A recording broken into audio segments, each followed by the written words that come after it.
Welcome back, and as promised we are going to be painting fuel tanks, sorting out electrics, replacing covers and gaskets.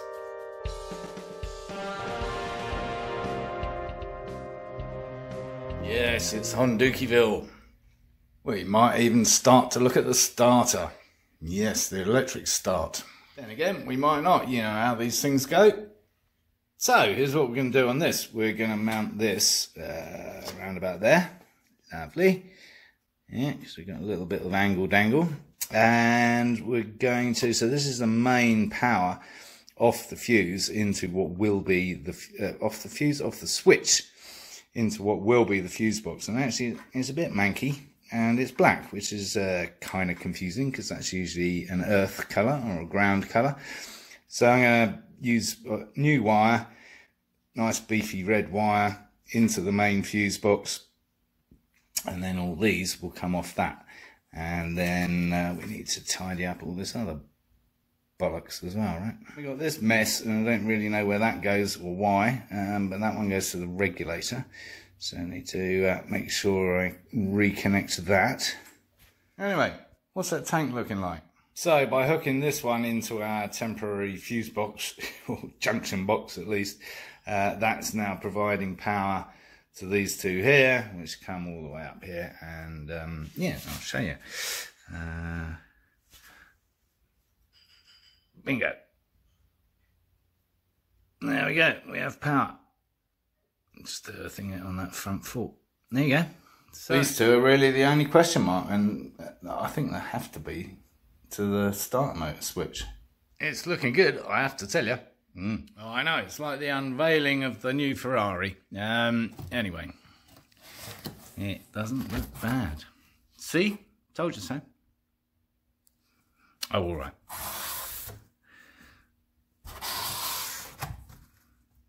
There we go.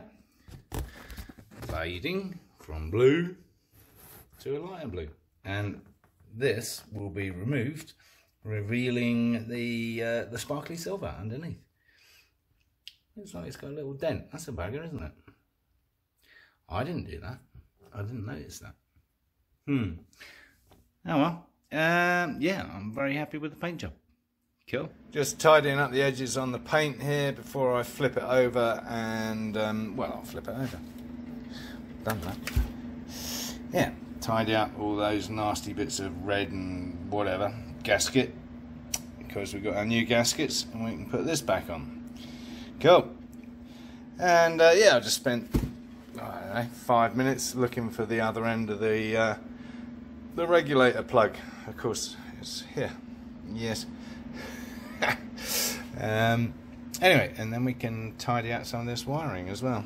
And same process for the transmission gearbox cover, using a nice sharp shiny new razor blade with a safety device on top so I don't splice my hand open. Yes, I invested into more tools. This one's a bit more of a mess. Yeah, a lot of work. Yeah, quite the bloody mess. Anyway, that looks a lot better now.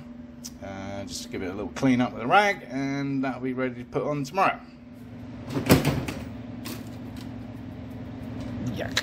Anyway, I'm supposed to be in San Francisco right now, enjoying a nice meal in a nice restaurant, but I'm not, because my green card expires on Sunday. And despite the bit of paper, the original bit of paper now that I now have, thanks to my not so brilliant lawyers, I'm still too late. Cancelled it. Bugger. San Francisco's a really cool city. Yeah, so I'm cleaning shit with rags instead. Joy. Well, I was going to wait till morning, but I'm impatient, you know that. And I'm sure you're just as excited to see the result as I am. So, yeah, ooh, flashlight. Yeah, that's definitely a dent. That's bloody annoying. Okay.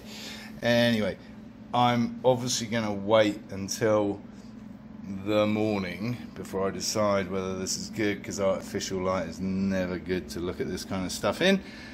But I think I like that. Yeah. Kind of get the idea. The flashlight's not helping actually, is it? Yeah, kind of works. So before I peel off those stickers, I'm going to make sure I like the finish. Then I'm going to peel off the sticker, and then I'm going to give it some gloss on top. Because what I noticed on the Suzuki, because it's an engine paint, right? So it's not very glossy, and this stuff, yeah, well, it's just kind of meh. Upon review, still in artificial light, I decided to give it another coat of, you know, just fade, more fade, and more darker blue on the front end, and too much light blue on the back end. Anyway, we shall see in the morning, in the cold light of day. Well, I'm relatively happy with that. I think that looks pretty neat.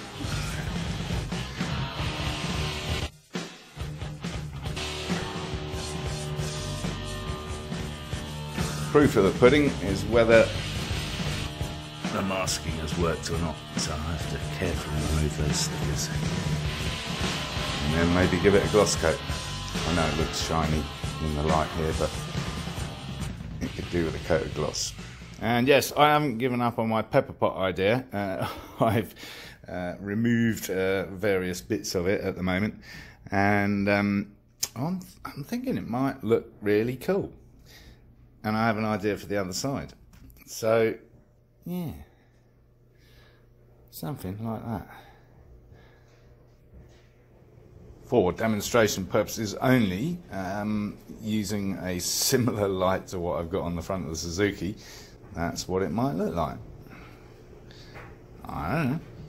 Carefully peeled the stickers off, and that is kind of the semi-finished result. I shall be glossing over that, hoping not to ruin it in the process. Yeah, like that.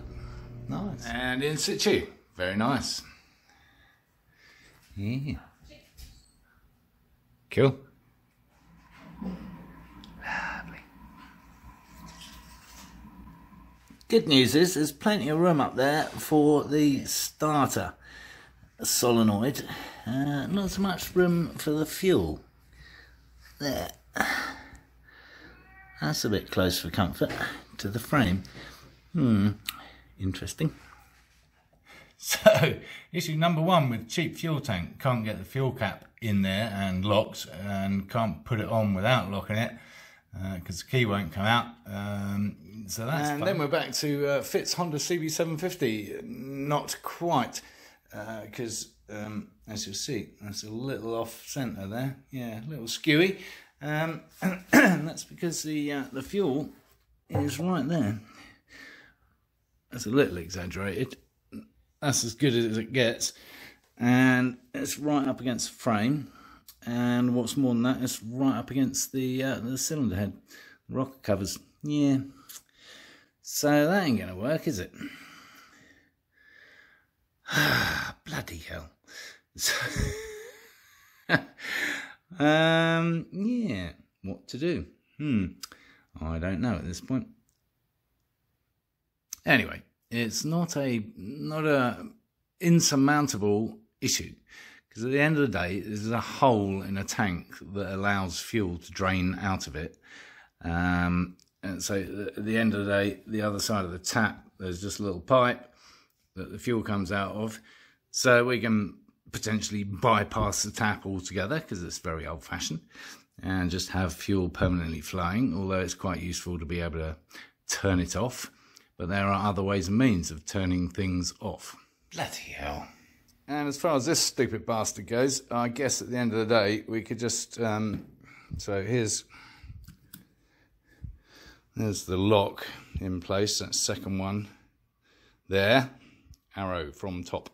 We can just cut that off and have no lock on it.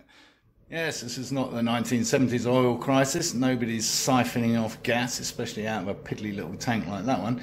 Although America would like to think so at the moment. Yes, because it's at least $3 a gallon. Outrageous. That said, here in Sedona, I went in on the Augusta at one point, and I to the office, and I came to go home, and it's like, oh, where are the bike keys? Can't find the bike keys. Perhaps I dropped them by the bike. So I locked up the office and I went downstairs, and I'd left the keys in the ignition the entire day and no one had stolen the vehicle. Imagine that in London, eh? 5 seconds and it's gone. Isn't that a film? Oh no, that's 60 seconds. Yeah, whatever. 60 seconds, London, keys in a bike, yeah, vanished. Vanishing Point, there's another film. Totally different. 2 choices at this point. Arse around with a 40-buck tank to get the thing in the right place, or divert it, or reroute it, or whatever, or revert to the original tank, where everything's in the right place, of course, and that also has a dent in it. And I've got to take all that horrible black paint off, and it's got that horrible thing, and oh yeah, and no key. More exciting and totally irrelevant to the rest of this episode, but more exciting things arrived today. And yes, we're not talking about rubber rings. These are just the very clever adapter rings, which may come in handy for something else. I might need to use the largest size of that. But anyway, what we have here is an air intake. Yeah, kind of funky. Very jet engine. Yeah, little large, maybe. Overall, I think we'll live with them. And I may, this one's slightly flaring out. I think the inner ones will slightly flare up and out a little. And yeah, not bad at all. Kind of cool. Oh, did I mention the handlebar grips? I don't think I did. And the switch, yes, from the Suzuki, the other one. So we're going to be doing the same deal, and that's going to live something like that. Yeah, nice. Still crazy long, aren't they? Well, we might have to chop them. Yeah, I think we will. Anyway, that's all good. So we now have switches. Red is the for the momentary, which would be the starter. That is if the starter isn't going in there. Yes. This one, yeah, because we like that idea. And of course the other side, complete with twist grip. Yes, and actually what we need to explore is whether these boys actually thread into that.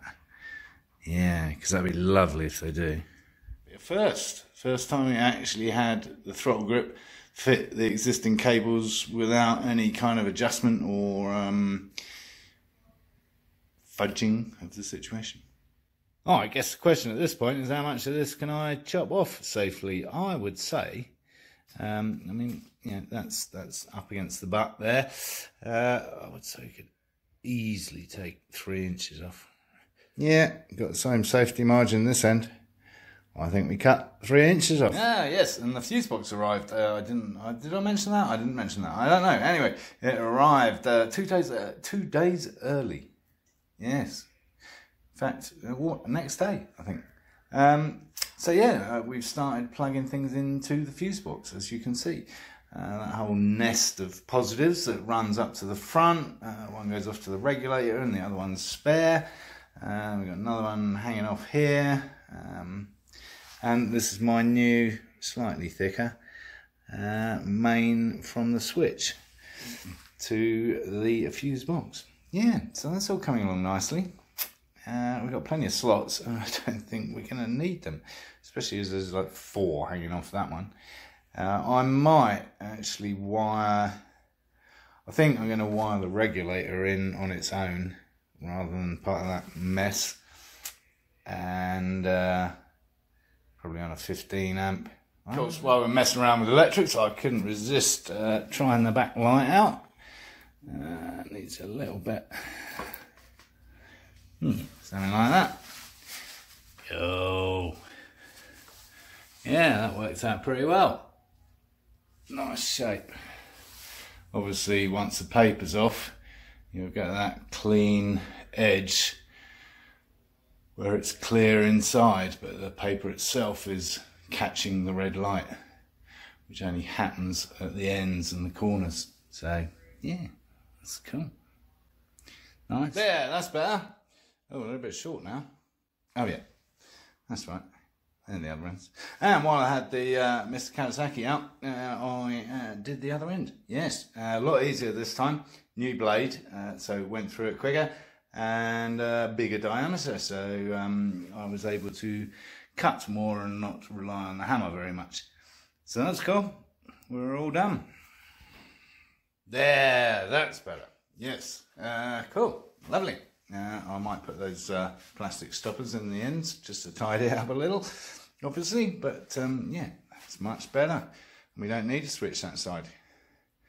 We are going the one switch route. Yes, we like this. Cool, okay, good progress. And I think I found a suitable battery. It's 4x2, well, 3x4. So that'll fit, and it has 180 cold cranking amps. And according to forums and things, I need like 120 minimum, 150 is good, but 180 is pretty cool.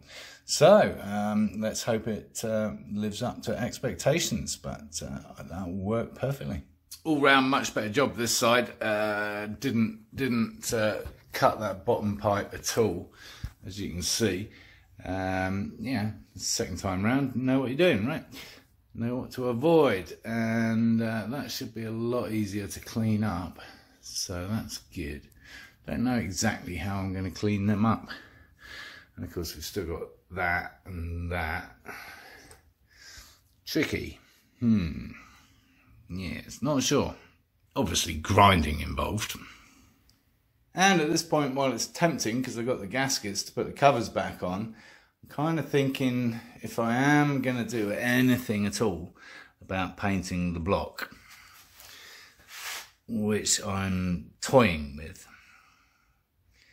I should do it while they're all off and it's all kind of masked up. I really don't want to take all the carburetors off. You can see it's been badly painted before. Yeah,